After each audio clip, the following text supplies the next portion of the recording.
Bonjour à tous, on se retrouve aujourd'hui avec mon Supra Turbo 28, donc on a vu dans une vidéo précédente. Et ben en fait cette vidéo là c'est simplement pour le présenter, parce que je m'aperçois que c'est pas une machine que tout le monde connaît. C'est vrai que c'est une machine qui n'est pas forcément très répandue, j'ai eu énormément de mal à trouver des infos dessus. Et surtout son fonctionnement est un peu spécial on va dire. Donc le Supra Turbo 28 c'est fabriqué par Supracorp, voilà, qui date de 1993. Et c'est un accélérateur de processeur. Donc, si on prend un Amiga 500 ou 500+, le processeur interne est cadencé à 7 MHz. Et donc, cette petite bête permet de passer à 28, comme son nom l'indique, Supra Turbo 28. Pour ce faire, cette petite machine va désactiver le 68000 interne à 7 MHz pour faire fonctionner celui à 28. C'est un peu ce qui me posait problème quand j'ai voulu le brancher sur mon 500 Plus avec l'IDE 68K, c'est que comme l'IDE 68K se branche en retirant le 68K d'origine pour placer cette carte et remettre le processeur par-dessus, ça crée en fait un ensemble. Donc lui, en désactivant le processeur, désactive la carte 68K. En gros c'est ça et c'est ce qui fait que ça ne fonctionne pas. Donc là, il est démonté parce que j'avais besoin de voir un petit peu ce qu'il y avait dedans au niveau des jumpers. Donc il n'y en a que 3. Il y en a un qui est marqué boot, donc le premier, qui est d'origine sur la carcasse, qui permet tout simplement de l'activer ou le désactiver.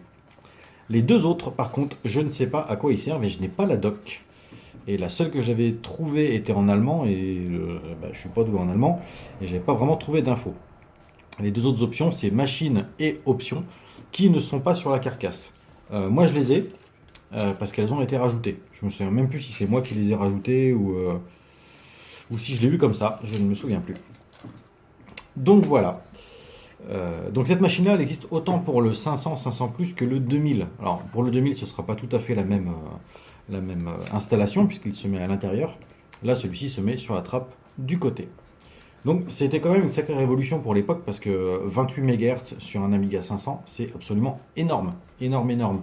Moi, quand je l'utilise avec mon Protard, ça me permet d'avoir, en plus de 28 MHz, 4 MO de fast. Donc je ne sais pas si vous imaginez, mais un Amiga 1200, c'est 14 MHz avec 0 de fast d'origine. Voilà, donc là on obtenait des performances qui étaient presque au-delà. Je pense que quand même le 1002 en termes de vitesse va plus vite. Mais bon, c'était déjà une très bonne machine pour l'époque.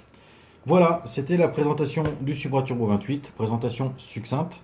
Un grand merci à Marc Pal, un abonné, qui m'a donné pas mal de précisions par le biais de la vidéo précédente dans les commentaires sur cette machine.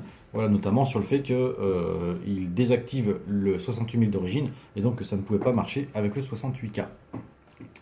Donc, du coup, je vais garder un Amiga 500 Plus en IDE 68K et je vais garder mon deuxième 500 Plus qui est en boîte, donc qui va fonctionner avec le Supra Turbo et le Protard HD 500.